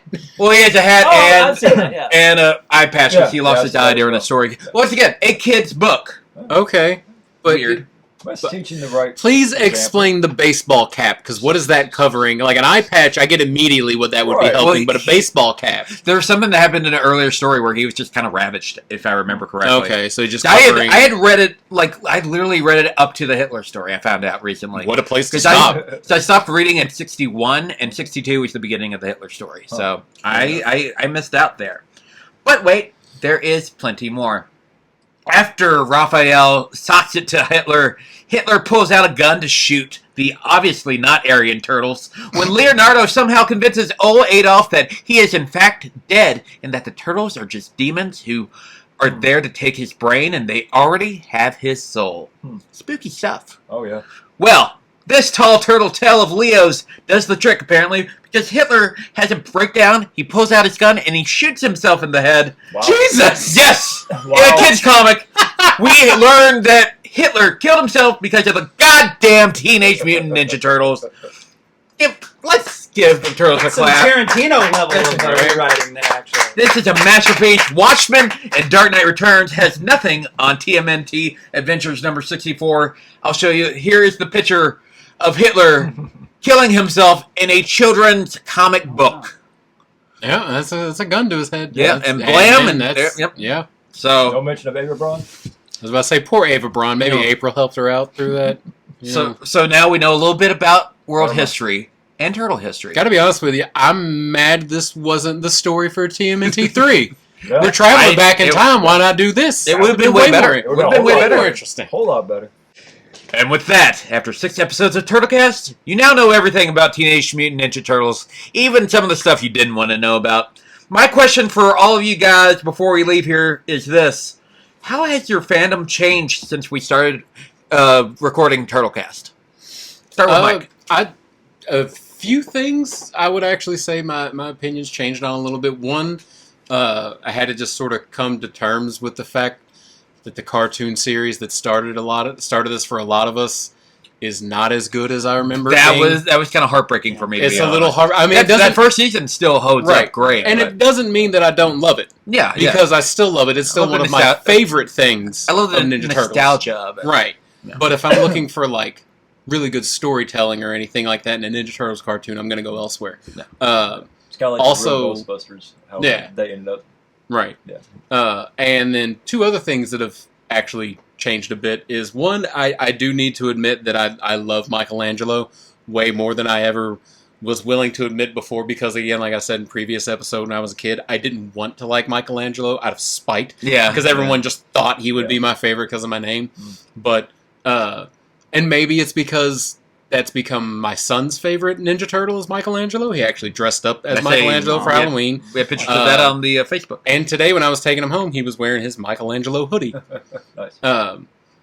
And I had a thought about that because I remember you saying that you thought Michelangelo would have been my favorite because I was a kid, and he's kind of the kiddie one. He is the kid one. And I was thinking that maybe that's the reason my son likes him so much because of age and whatnot. And then I got to thinking about another thing about Michelangelo that we don't talk about enough. That you only really see it explored in like the cartoons. And that's that he's the most loving of the bunch. Oh, yeah. He's the most accepting of other mutants. It's that way in the comics as well. Right. That's why he had the cat. Right, and then even like him and Mondo Gecko having their little friendship in like the new movie and whatnot. Mm-hmm. Like Michelangelo is always the one that kind of bridges the gap between them and other people. Yeah. So I really like him in 2012. Yeah. Oh, cartoon series is fantastic. love him in the 2012 series. And also, and maybe it has a little bit to do with the fact that we realized that he is my spirit animal. I do have to dial back things I said about Raphael previously on this podcast. I actually quite like Raph at this point. Yeah. The only reason I would say Leo is my least favorite is because he's had the least opportunities to shine in stories. I actually still think Leo is potential for like a really good character. They did a good job in 2007. They did a good job in 2012. Other than that, he's just got to be the Boy Scout. Mm-hmm. He's the bland one. He's the Captain America to Raphael's Iron Man. Like, and I think that's why he catches a bad rap. But I thought they were doing him well in Mutant Mayhem pretty well. Yeah, I like that version of Leo. But that's one of the reasons when we were casting our Turtle movies, that's why I casted Chris Evans in that part, because he is very much that kind of stoic leader type. Right. But yeah, that's definitely the big one I have to, I guess, go back on, is that I don't hate Raphael like I used to say. I actually quite enjoy him in different iterations of the story. Billy, how has your fandom changed since we began Turtlecast? It hasn't really changed, honestly. Have you learned anything new? Was there anything new that you found that you're like a big fan of now? Well, I don't know about a big fan of, but definitely learned that there's much more to Ninja Turtles than I had originally thought that there was. And we still didn't even cover it. We didn't cover all of it, no. We did not cover all of it. And this franchise is, it turns 40 in a couple months. I know. It's just hit another hot streak. It's almost as old as I am. It's crazy. Mm-hmm. Right. Yeah, one thing we hadn't mentioned, I believe in April, the Tales of Teenage Mutant Ninja Turtles comes out on Paramount Plus. It's dropping in April? I think so. Oh, that's so fucking cool of all the months. Not like the movie we watched earlier. He didn't do it in I'm not a fan of every single thing that I to do with Ninja Turtles. There's something for everyone. That means that's just going to be stuff that's not for us as well. Correct. Like Rise of the Teenage Ninja Turtles. Yeah, that's one good way to... one good thing to point out, yes. Jimmy, how has your fandom changed since we started Turtlecast? Well, I suppose that after being dubbed a part of the Turtle family by Rob Paulson himself, and putting hours into assembling all this and doing research, I do feel a little more ownership of the property than I did before we started. People usually send me like McDonald's memes and things, and now they send me turtle stuff online, and that's pretty cool. I feel like I'm in good company, and you guys, of course, feel more like brothers than ever before. So I've got that going for me. There, I did something emotional. You did. While not looking at us in the eye. No, while hiding behind the computer. I'm over Hiding here. behind the shade. Baby steps. Yeah, I had noted here to mention that the four of us together, I think, have... Obviously, I was close to all three of you to begin with, but now it's like a different bond. It's kind of like we've experienced something kind of like life event together. So we made something together. Yeah, we did. That Judith Hogue watches. Holy shit! Right. I'll never get over it. And not only did we make it, we finished it. After this one, we didn't abandon finish it. it, which that a lot of people just start and just they don't finish. What Pretty they start. easy for something like very this. easy. It's especially for four middle-aged men, no less. Yeah. And other things that changed for me, I became a huge fan of the comics because I never thought the comics would be nearly as good as they were. Think of that. Especially the IDW books are just like that Tom Waltz, Kevin Eastman run. It's just they're like taking the greatest hits from every single version of the Turtles and making it into one story. Yeah, and it's just really good. Other things, I realized I didn't love the movies as much as I remembered, although I still loved the first one a lot. Cartoons, it was nice I really enjoyed the 2003-2012 cartoon. I hadn't seen either one of them before. And not too long ago, I went to Mike's house and we played Shredder's Revenge for a little bit, and that was a freaking blast. So I can't wait for the sequel, Spreader's Revenge. Oh. I mean, there won't be no scene with her in it. So. I'd buy it. Guys, what is your favorite Turtlecast moment? Billy. Ooh. Jimmy already pretty much said the gist of what my favorite moment is, and that's us all four getting together and being able to give our opinions on all the different facts that we have done research on and know of about the Ninja Turtles. Mike, what's your favorite Turtlecast moment? Well, I mean, part of me feels like I need to say something hokey because the three of you already did, but like you all have already covered it, so I won't get into that. I'll stick more to the podcast. Mm-hmm. It's probably a tie. One, us casting our own dream movies. That's what I love that. I still go back and listen to that frequently because I think one, we're just entertaining in that episode, and two, I really like everyone's decision from the like over the top budget blockbusters that me and Brandon were making to Jimmy essentially making his own version of the original 1991 to Billy's absolute fucking fever dream that I need to happen. I'm sure that was Judith's favorite one. And then also there's a part in the first episode where Jimmy says, usually when you're building up to something, it's Hitler. And I don't know why, but it just made me laugh so fucking hard. That and when you told me that April O'Neil and Casey Jones were living in sin.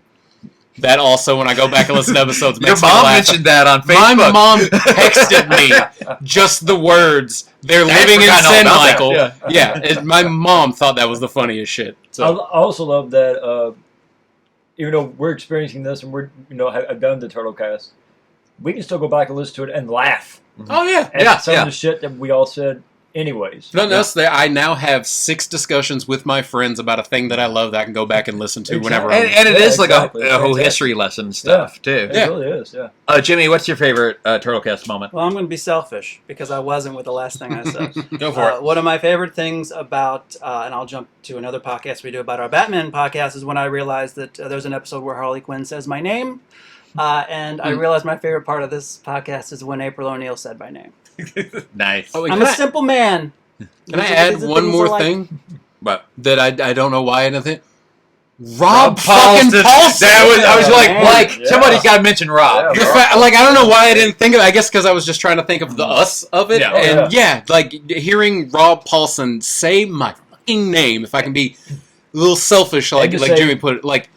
Welcome to the Turtles. Right, and he invited us, and we are the Turtle family. According to Raphael Donatello himself, the 4 of us, while apparently sounding like a new boy band. Sound like a boy band. That was my favorite part. We're all officially part of the Ninja Turtle family, and anyone who disagrees with that, we have video proof of Rob Paulson saying otherwise, and that's that. Yeah.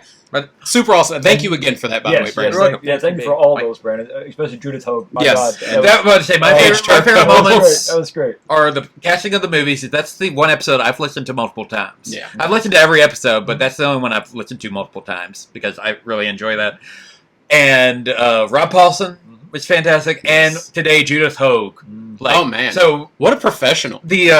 When I got Renee Jacobs and I got Paige Turcos, who did amazing jobs, I noticed that there was like kind of a usual cameo, about 3 minutes long. So I actually listened to those. When I saw that Judith Hogue had sent me over 10 minutes, I was just like, I don't want to listen to that right now. I'm going to listen to that with everybody else because it's going to be a long one. Right. And I even told them, I was just like, I don't know what she's going to talk about for 10 minutes. Watching your face as the video went on when she started bringing up like Robin Williams and whatnot. It was just like, oh, she did the homework. Yeah. She did. And it was amazing. It was fucking awesome. Thank you so much for that, Judith. Like I said, you did not owe us that much, and you went above and beyond. Please, everybody, go on Cameo, get cameos from Rob Paulson, Renee Jacobs, Paige Turco, and definitely Judith Hogue. I mean, I've met people. She was amazing. I've met people at conventions who didn't seem to care that much. I agree. And she was doing a video and actually like put that much thought into it. It was really awesome.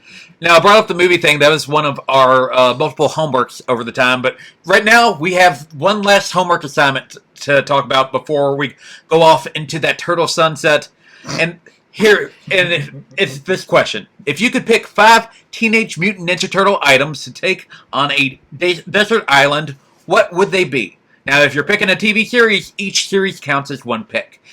Each movie counts as 1 pick. Each toy line counts as 1 pick. Each video game, etc., etc. If you want to talk about the comics, you can say a run. So, like, if you want to do the original Laird and Eastman run, that counts as 1 pick. Okay. So, Last Ronin counts as 1 pick. So, we're going to go around. Going to start with Billy. What are your top 5 Teenage Mutant Ninja Turtle things you would take on a desert island? Well, the original NES game. Okay. The original Konami? Yes. Like the 1989 one? 1990 movie. Yes. Something we did not talk about. A board game called Pizza Party. Okay. That's a good Touche. game. Yeah. That's a good game. I actually had that. I forgot about that. Yeah.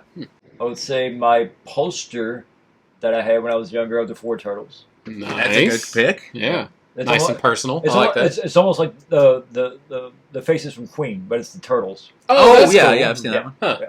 I like that one a lot. And let's go with the last pick of, because I might get bored coming out of the shelves, cassette tape.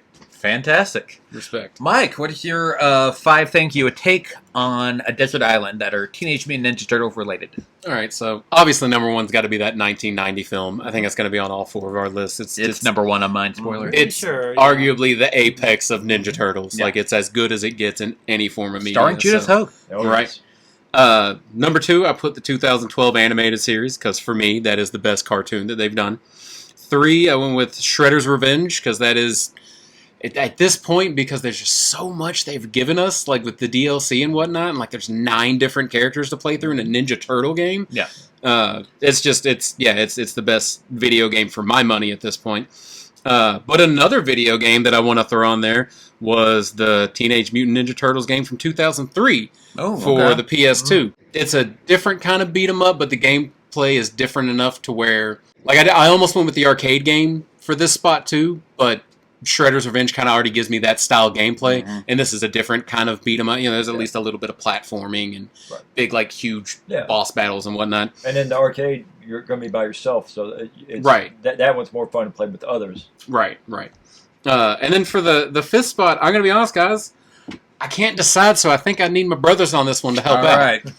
I couldn't decide between 3 items. Last Ronin. Okay. 1996 anime that we discussed previously in this episode. Okay.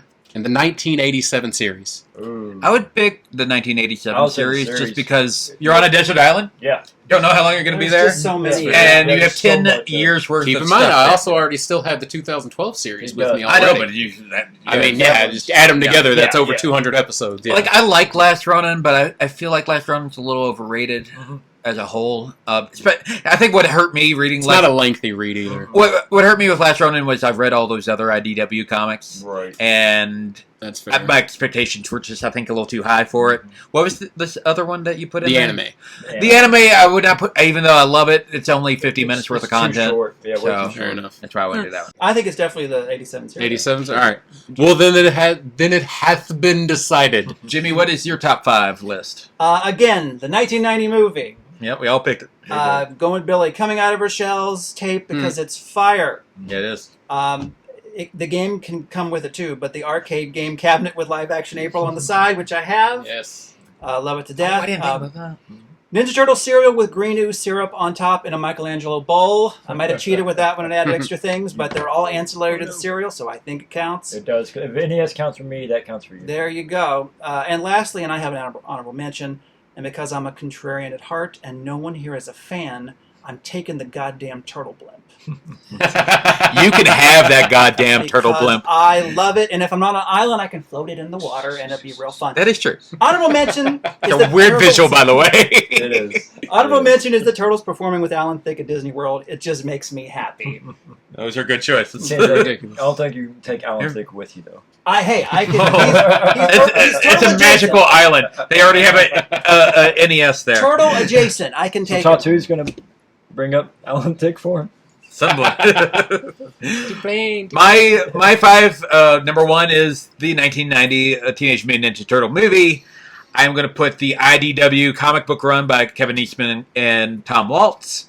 I was going to say Turtles in Time, but I'm going to pick Jimmy's thing that has the arcade game and Turtles in Time on it. So putting that in there. At number 4, I got the 2012 animated series, so I can finish that. And number 5, I've got the Mutant Mayhem soundtrack. Nice. That's a really good pick. Good soundtrack. Very nice. Well, guys, all good things come to an end. Does anybody have any final thoughts to share before we wrap this up? It's no real final thoughts turtle-wise, but I do want to take a few seconds to just thank the 3 of you for doing this and including me, because now I'm doing the fucking sappy thing I said I wasn't going to do. Doing a podcast has always been like a bucket list item for me that I never thought I'd get to do, even though it's fairly manageable. But I just, it just, Brandon, how many conversations have we had about, we'll do this podcast? For years. Right. And after so many years of doing that, I just really didn't think it was ever going to happen. So it was nice to be able to do this, and it was nice to be able to do this with friends. Mm-hmm. And also, let's keep the group chat going. Yes. Yeah. Oh, yeah. Got to do that. Yeah. Jimmy, any final thoughts from you? I can't think of anything else. Since you don't have any final thoughts, Jimmy, this might be the end of the podcast for now, but tell people how they can support our podcast and keep track of potential future bonus episodes. They can go online to Facebook, and there is a there is a Turtlecast page. There's a I'm getting our podcast mixed up. Yeah. This is the last we started doing Batman again. Yeah. There is a Turtlecast page on Facebook. Go in there and like all the updates. We'll probably continue doing that. There'll be continuing updates, even though there's not podcasts for a bit. But keep doing that. Follow us on the X / Twitter, whatever you want to call it. And most important, if you're listening to this, you probably already have done this. But if not, you can go online to any of your podcatchers of choice and follow Turtlecast. And give us 5 stars. Give us 5 stars. Give us 5 turtle shells. Because the more people give us the likes, the more people see and hear the podcast, and we like to be seen and heard. And Jimmy mentioned it. Also, check out Almost Got 'Em, a podcast about Batman the Animated Series. We have a Facebook for that as well. Coming in 2024, we are going to have a special crossover episode where the 4 of us are going to watch the Teenage Mutant Ninja Turtle Batman movie together. Woo! We're going to actually watch it while we record. Oh, very nice. Okay, I wondered if we were going to actually watch it together. Yeah, that's right. I like that. But yeah, me and Jimmy are back with that. We have had a new episode drop last week where we talk about Adam West being on Batman the Animated Series. A lot of people are saying it's our best episode yet. So check that out. And once again, thank you all for making this podcast a reality. Thank you, listeners, for subscribing and following our podcast. Thank you, Kevin Eastman and Peter Laird, for creating this amazing IP 40 freaking years ago. It does not seem like that long ago. But for one last time, for now anyway, I'm Brandon Ingram. I'm Jimmy Humphrey. I'm Billy Duckett. Mike Waters. And one last time, guys. 3, 2, 1. Cowabunga! We did it. We did it. I got you all bath bombs. What? Okay. Michelangelo. Now it makes sense. Raphael. Here's Leonardo for Brandon. Oh, that's me. Thank you. And I'm the Donatello bath bomb. Let's all take a bath together. Stop recording.